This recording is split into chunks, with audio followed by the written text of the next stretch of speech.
Supermie, Indomie, dan Sarimi. Ternyata ketiga merek mie instan ini dulunya nggak akur sama sekali dan saling bersaing ketat satu sama lain untuk menjadi yang terbaik di industri mie instan Indonesia. Dulunya mereka berasal dari perusahaan yang berbeda-beda, tapi ternyata hari ini ketiga brand mie instan ini dimiliki oleh satu perusahaan yang sama, yaitu perusahaan consumer goods yang bernama Indofood. Sebenarnya udah lumayan jelas sih Indomie juaranya di antara ketiga mie instan ini, tapi kamu tahu nggak sih ternyata Indomie bukan mie instan pertama di Indonesia? Terus strategi apa sih yang digunakan Indomie untuk bisa jadi nomor satu di dunia hari ini? Subscribe dulu, haha canda.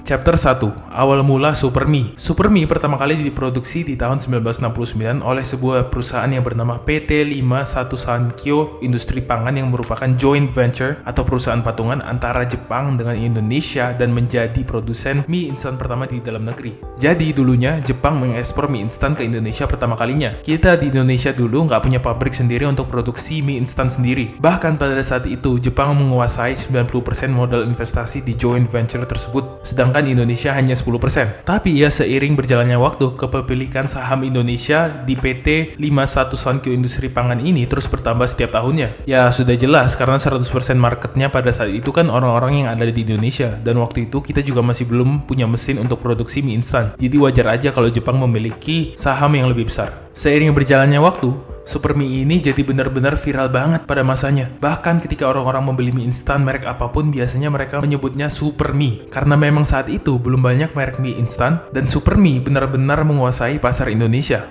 Chapter 2. Lahirnya Indomie. Setelah kemunculan Supermie, ada saingan baru yang lahir di dunia mie instan. Ya kalian pastinya udah nggak asing lagi lah. Indomie. Dikutip dari laman resmi Indomie, Indomie sendiri lahir di tahun 1972. Produk Indomie yang pertama kali muncul adalah Indomie kuah rasa kaldu ayam yang saat itu sesuai dengan selera lidah masyarakat Indonesia. Waktu itu, Indomie masih diproduksi di bawah PT Sanmaru Food Manufacturing milik Jayadi Jaya. Kemudian di tahun 1982, penjualan produk Indomie naik drastis dengan diluncurkannya varian Indomie kuah rasa kari ayam. Puncaknya pada tahun 1983, Indomie semakin digemari oleh masyarakat Indonesia dengan diluncurkan varian Indomie goreng. Kamu tim Indomie kuah atau Indomie goreng nih? Chapter 3. Munculnya Sarimi. Gak lama kemudian, Indomie dan Supermie kedatangan lawan baru lagi, yakni Sarimi, yang notabene didirikan oleh Salim Group di bawah PT Sarimi Asli Jaya yang dipimpin oleh Lim Shu-leong. Sarimi ini sendiri lahir di tahun 1982. Perusahaan Lim Shu-leong yang memproduksi Sarimi ini benar-benar gila banget. Mereka bisa memproduksi 100 juta bungkus mie instan per tahunnya. Memang kalau soal produksi jumlah mie instan, Sarimi ini jago banget. Tapi ya Indomie ini lawan yang benar-benar tangguh pada saat itu. Dan Lim Shu-leong terus putar otak gimana caranya bisa bersaing dengan Indomie milik Jayadi Jaya itu. Ya satu-satunya jalan untuk Sarimi pada saat itu ya dengan menyuntik modal yang sangat-sangat besar agar Sarimi bisa dijual dengan porsi yang lebih besar dan harga yang lebih murah dibandingkan dengan Indomie. Jadi target pasar Sarimi adalah orang-orang dengan kalangan yang menengah ke bawah. Ini mau nggak mau harus dilakukan oleh Lim Shu-leong karena kompetitor Sarimi, si Indomie dan Supermie pada saat itu benar-benar kuat banget dan mendominasi pasar Indonesia pada masa itu. Alhasil, setelah mengimplementasikan strategi yang dilakukan oleh Lim Shu-leong, Sarimi berhasil menguasai 40% pasar mie instan Indonesia.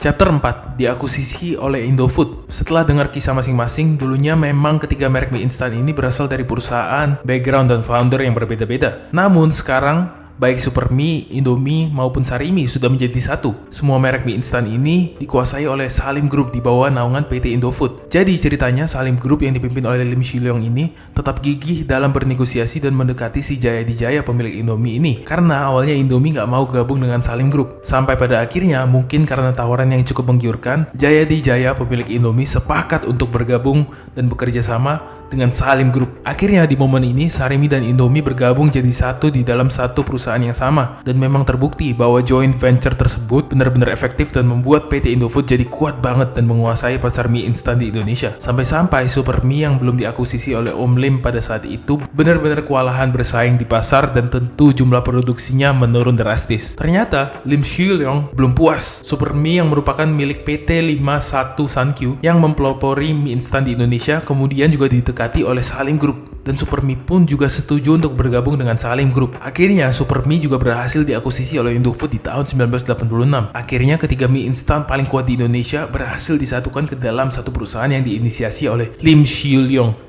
Chapter 5. Kenapa Indofood mempertahankan banyak merek mie instan? Seharusnya pertanyaan selanjutnya yang muncul di pikiran kamu, kenapa sih Indofood tetap produksi Sarimi dan Supermi? Padahal kan udah punya Indomie. Mendingan fokus di perkembangan Indomie aja nggak sih? Ternyata ada alasannya guys. Supermi, Sarimi, dan Indomie punya pangsa pasar dan positioning merek yang berbeda. Juga Sarimi, Indomie, dan Supermi punya gambaran yang berbeda-beda di pikiran konsumen. Sarimi itu dikenal dengan mie instan yang murah dan porsi besar. Jadi mereka mengambil pasar konsumen dengan background finansial menengah ke bawah. Kalau Indomie sendiri sudah dikenal sebagai mie instan terbaik kebanggaan Indonesia dengan rasa dan varian beragam. Bahkan Indomie sudah dikenal di kancah internasional dan sudah diekspor ke banyak negara di seluruh dunia. Sementara itu, Supermi dibuat untuk menambah kompetisi dan mengacak-ngacak pasar. Intinya Supermi ini tugasnya untuk menjaga brand utamanya, yaitu Indomie. Jadi misalkan ada kompetitor mie instan baru, lawannya itu bukan Indomie, tapi harus bisa bersaing dengan Supermi dulu. Selepas dari beberapa alasan di atas nih ya, sejujurnya untung dari 3 bisnis tentu lebih oke dong daripada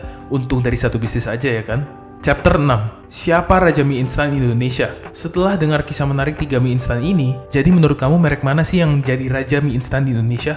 Berdasarkan riset kata data yang dilakukan di tahun 2022 lalu, Indomie pemenangnya. Merek mie instan ini memperoleh suara sebanyak 72,9% pada survei Top Brand Award. Popularitas Indomie bahkan didengar sampai ke luar negeri, sampai ke Amerika Serikat, Hong Kong, Australia, dan Nigeria. Menurut salah satu media food review terkenal di Amerika Serikat yang bernama Mashed, produk mie instan kebanggaan Indonesia, Indomie bahkan menempati urutan ke-7 dalam daftar mie instan terbaik di dunia. Tapi ya seharusnya menurutku sih tetap nomor 1 sih guys. Reporternya, Samantha Maxwell, menyebut produk Indomie itu sebenarnya sederhana, namun soal rasa, gurih nikmatnya benar-benar nendang. Belum ditambah lagi dalam sebungkus Indomie juga ada topping bawang goreng yang disebut menghadirkan tekstur istimewa. Tak ketinggalan saus sambal yang menambah kenikmatan rasa Indomie.